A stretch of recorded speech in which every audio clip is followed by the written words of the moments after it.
Кто беспокоит вас? Жалобы есть какие-нибудь?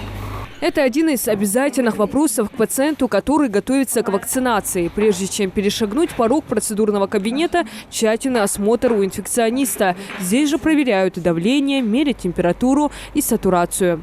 Хронические, например, обострения хронических заболеваний, таких как, например, сахарный диабет или другие болезни печени, почек, сердечно-сосудистой системы, органов дыхания.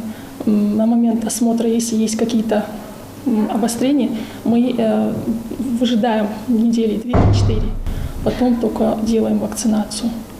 Значит, острый период тоже, если температура, мы вакцинацию не делаем.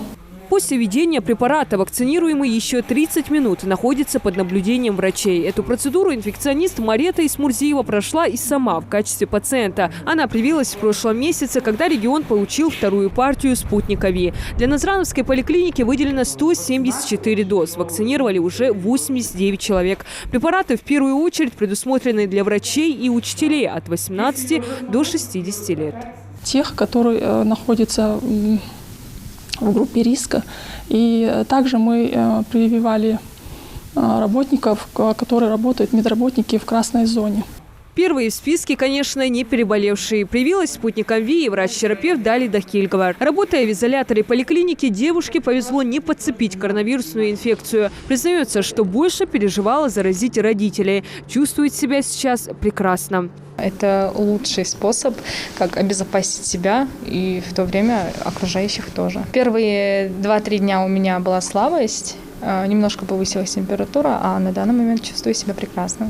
Вакцинация, несмотря на новогодние каникулы, продолжается не только в Ингушетии, но и по всей стране. Первую отечественную вакцину против COVID-19 также экспортируют в другие страны. Спутник ВИ вводится по двукратной системе с разницей 21 день. Препараты хранятся в специальных морозильных камерах. Температура не должна быть выше минус 18. Мы вытаскиваем ампулу в размороженном виде. Он может храниться в течение до 2 часов только. Мы должны его использовать в течение 2 часов. Много тех, кто до сих пор сомневается в качестве вакцины. Однако недовольных нет ни среди сотен первых волонтеров-добровольцев, ни среди остальных привитых. Побочные эффекты у всех опрошенных одинаковые. Болезненность или покраснение в месте укола, кратковременное повышение температуры и ощущение слабости. Но это временно. Диана Дударова, Адам Далаков, Новости 24.